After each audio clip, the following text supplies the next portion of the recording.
Всем доброго вечера. Итак, друзья мои, я хочу подарить вам ритуал с 3 лавровыми листьями.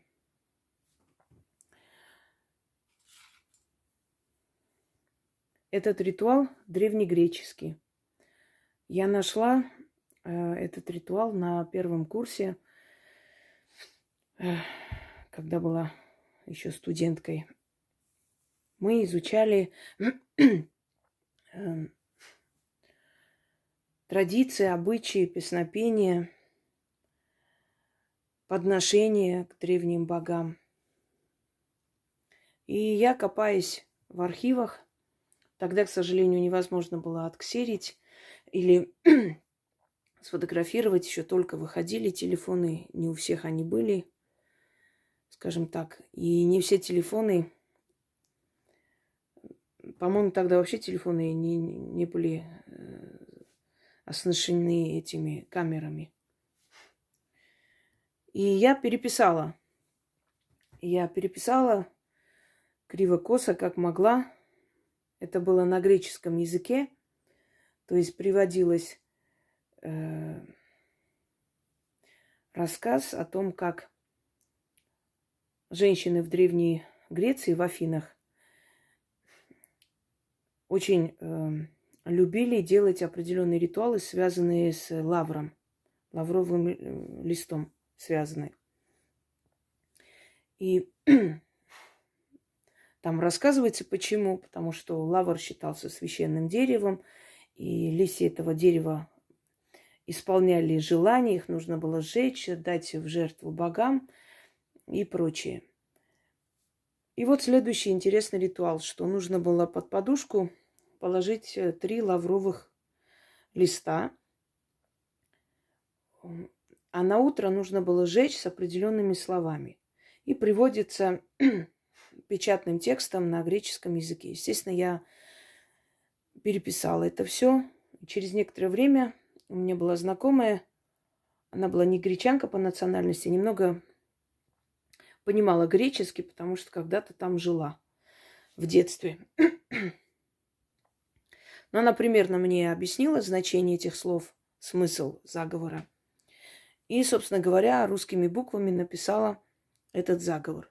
Хочу вам сказать, что своим подругам я давала этот ритуал. Одна из них очень хотела, чтобы свекор купил им дом. Свекор был богатый человек, но как-то так упирался. Одним словом, он не хотел, чтобы сын жил подальше от него, отдельно. И поэтому не покупал им жилье, хотя имел такую возможность. И после того, как она провела этот ритуал несколько дней кряду, а это нужно провести несколько дней кряду желательно, ну вот в неделю, скажем, 3 дня, потом опять через некоторое время, внезапно для нее он приехал к ним домой в гости и привез ключи, им отдал, сказал, что он подумал, что все-таки они молодые, и у них жизнь только начинается. Не к ним, а домой вообще, где они жили. У них там большой дом был. Что отныне он купил им 3-комнатную квартиру, и они могут жить там. Ну, естественно, ее радости не было предела. И вот так вот несколько случаев, которые я помню. Я примерно слова этого заговора, естественно, помнила. Но не могла никак найти, чтобы снять этот ритуал. И вот на днях свои архивы перебирала и увидела этот заговор. Случайно. Хотя не случайно. Наверное, пришло время. Естественно, я понимаю, что мне примерно, приблизительно как бы перевели, что это означает. Написала она русскими буквами. Но мне нужно было точно понять, что слова написаны правильно, что звучание правильное и так далее. И я попросила Илону откорректировать. В принципе, почти одно и то же, за исключением нескольких слов. Когда ты язык не знаешь, конечно, ты можешь, как вам сказать, одно слово, бывают иногда схожие слова чем-то, да, одну букву не туда поставил, уже смысл меняется. И она исправила и как бы написала таким образом, как нужно читать, куда ставить ударение. И спасибо ей огромное. И вот сегодня я вам дарю этот ритуал. Это замечательный ритуал и очень сильный, потому что он как бы прошел тысячелетия. Почему в Греции считали дерево лавр или дафне деревом победителей, деревом желаний, исполнения мечты? Считалось, что Аполлон влюбился в нимфу Дафне. Она от него убегала. И настолько ей не хотелось стать его любимой, что она превратилась в дерево. И Аполлон был... Нет, она взмолилась, попросила богов о помощи, и те превратили ее в дерево. И Аполлон, когда увидел это, он очень долго горевал, а потом наделил ее возможностью исполнять желания. Раз уж его желание она не исполнила, то пусть хотя бы исполнит желание других людей. С тех пор венчали победителей лавровыми листьями. Лавр считался как бы венцом победоносным. И изготавливали из золота в виде лавровых листьев многие диадемы того времени. И вот считается, что лавровые листья, если еще и их принести в жертву, то есть сжечь их и отдать вот это благовоние, да, этот приятный аромат богам удачи, то они услышат и исполнят желание. Что нужно делать для этого? 3 лавровых листьев, листьев, хотел сказать. Так вот, купите лавр, если нет у вас дома лавровые листья. 3 листочка нужно класть под подушку перед сном и лечь спать. Утром, когда встаете, делаете все свои дела, в общем, прибрались и не знаю еще что, вытащите эти листья, сожгите и говорите 3 раза эти слова. Пока лист горит, 1 лист, значит, читайте 1 раз, потом 2. Ничего страшного, если там, предположим, оно там плохо горит, вы можете над свечой держать и найдите емкость, естественно, где вы будете это все воспроизводить. И вот пока вы сжигаете лавровые листья, читайте 3 раза этот заговор. А потом этот пепел нужно высыпать, выкинуть из окна. Не с дверей, а с окна. То есть выкинуть. Не сразу, подождите, пока оно там остынет. То есть вы тем самым отправляете во Вселенную свое желание. Отправляете как посыл. Вот вы сказали и отправили. И вам не нужно свое вот именно желание в данный момент произносить, что вы хотите, что вам не хватает, чего вам нужно. Силы прекрасно видят, что для вас в данный момент важно. То есть, и кроме всего прочего, этот ритуал приносит и денежную удачу. Это тоже проверено.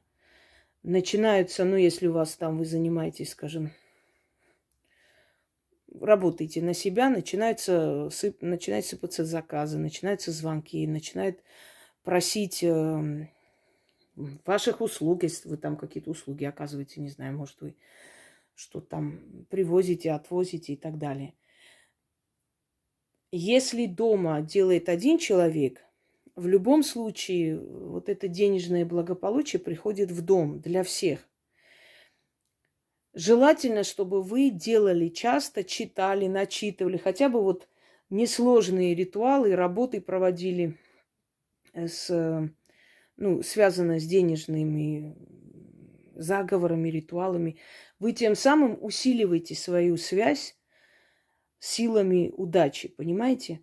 И поэтому все остальные дела, получается, вот вы сделали, отпустили эту ситуацию, вы даже, может, и забыли, что вы когда-то это просили или читали. И вот ни с того ни с сего за короткое время оно приходит.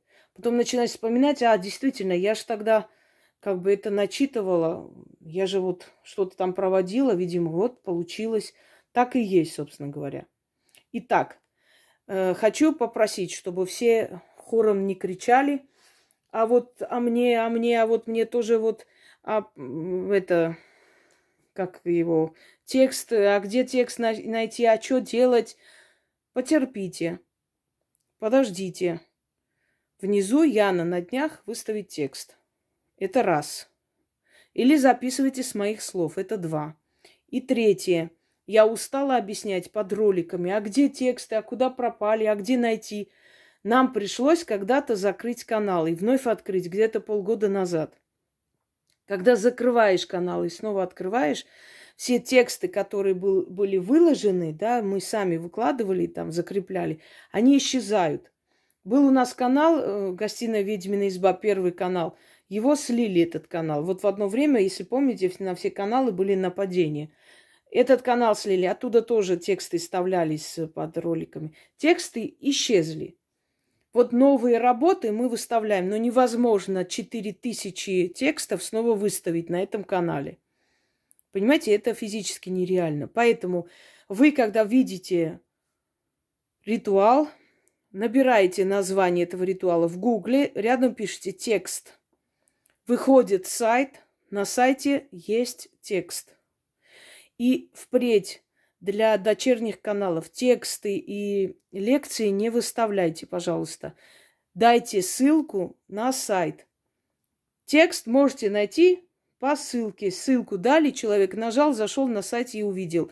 Так легче предотвратить и кражу, и перевод прям в Ютубе делают, потом берут, выставляют за свое. Понимаете, уже надоело это все. Поэтому будьте добры, вот именно вот таким образом и проведите. Не выставляйте ни ритуалы, ни лекции. И закройте комментарий, пожалуйста. Уже есть правила дочерних каналов. Откройте, посмотрите. Никак не мешаю, не контролирую вашу деятельность, но есть определенные правила. Просто их соблюдайте, и остальное там плод для ваших фантазий. Вот как хотите, так и оформляйте, собственно говоря. Так что тексты там под роликами тех ритуалов, которые вы не можете найти, набирайте и находите на сайте или нажимаете «Ведьмина изба», официальный сайт. Есть несколько сайтов, которые созданы моими зрителями, чтобы сохранить мои работы. Есть официальный сайт. Заходите, нажимаете «Форум». В форуме все распределено. Ритуалы для удачи, ритуалы там такие оздоровительные и так далее, и так далее. Нажимайте и смотрите среди этих ритуалов. Если так не можете, значит в Гугле набирайте название этого ритуала и пишите рядом текст. И находите. Хорошо? Чтобы опять этих вопросов не было. Я просто устала одно и то же объяснять. Не могу каждому отдельно говорить об этом. Итак, начнем. Несколько дней кряду проведите это. Или сколько у вас получится, в принципе. Это неограниченное как бы время. Когда спрашивают, а нужен ли откуп, там, где я не сказала, он не нужен. Там, где я не сказала, вы откупаетесь энергией вашей радости. Вот вы порадовались, и вот эта вот энергия, которая от вас ушла, это и есть откуп за этот ритуал. Но в любом случае не забывайте, что если силы вам помогают, решают ваши проблемы, дают вам деньги, возможности, карьерный рост и так далее, вы тоже кому-то чем-то помогите. Понимаете, откупитесь как-нибудь, сделайте равноценное доброе дело. Ну, не буду объяснять каждый раз, как и что, уже об этом говорилось. Положите под подушку 3 лавровых листа. На утро встаете. Кстати, могут и головные боли пройти, может и самочувствие стать лучше намного. Значит, утром просыпаетесь.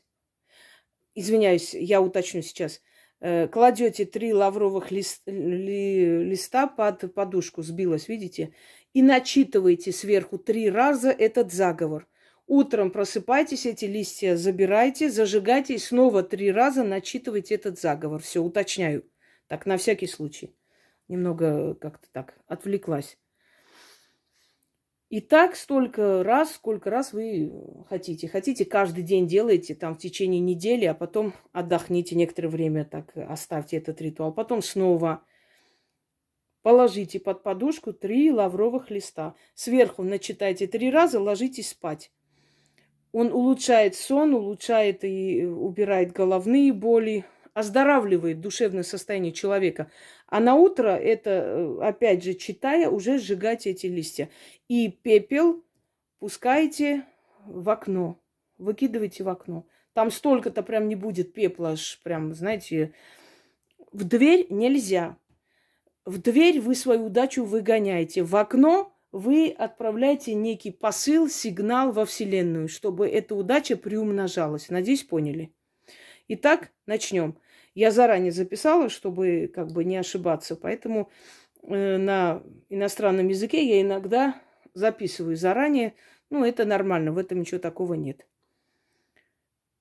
Я надеюсь, что вы поняли, как и что делать. Το πρώτο φάμου φέρει τύχη.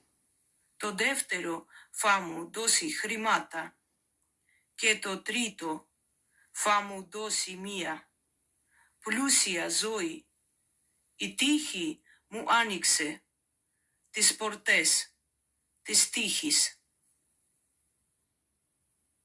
Και η περιουσία πολλαπλασιάζεται. Το χρυσάφι πέφτει από τον ουρανό και το ασίμι αποθηκεύεται στα σεντούκια μου.